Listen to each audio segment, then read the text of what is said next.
شكرا سيد الرئيس. السادة الوزراء، نسائلكم عن برنامج الوزارة لتحسين وضعية المستعجلات في إطار منظومة الصحة. شكرا سيد الوزير. شكرا سيد الرئيس. سيد النائب المحترم، ان وضعيه ديال المستعجلات كتعلق بتنظيم كذلك العرض العلاجات كامل من الاول حتى من المدخل ديال المنظومه الصحيه الى الاستشفاء ديال المستوى الثالث.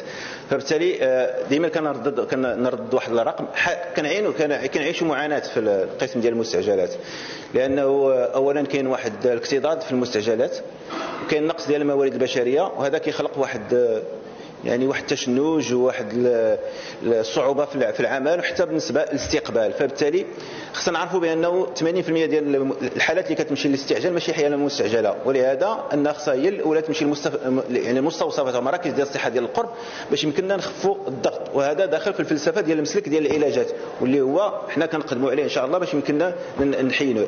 ثانيا كاين مساله اللي كتعلق بالسامي اللي هي غادي تجي كذلك كمرحله ثانيه مع تحسين ديال الاستقبال ديال المستعجلات. شكرا. شكرا السيد الوزير. سيدة النائبة المحترمات، تفضلوا. سيد النائب. شكرا سيد الوزير على المجهودات المبذولة والمعهودة. لا أحد منا يجادل في كون أن المستعجلات تشكل الحلقة الرئيسية في سلسلة المنظومة الصحية، ومن الملاحظ مع الأسف أن مصالح المستعجلات التابعة الوحدات الاستشفائية سواء منها الجامعية أو الجهوية أو الإقليمية تعاني من نقائص تؤثر سلبا على خدماتها. فهذه المصالح تشكو من اكتظاظ ومن خصاص ملموس سواء على مستوى الموارد البشرية أو على مستوى الجهازات، كما هو الشأن بمستشفى محمد الخامس بمكناس.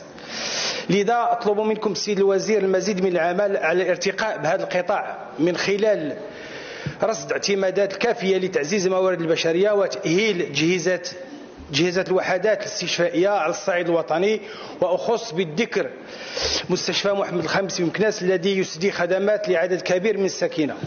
ولا تفوتوني هذه المناسبة لأشكر السيد المدير على هذا المستشفى وكافة العاملين به على تفانيهم بالرغم من الإكراهات والمعيقات التي تواجههم. شكرا.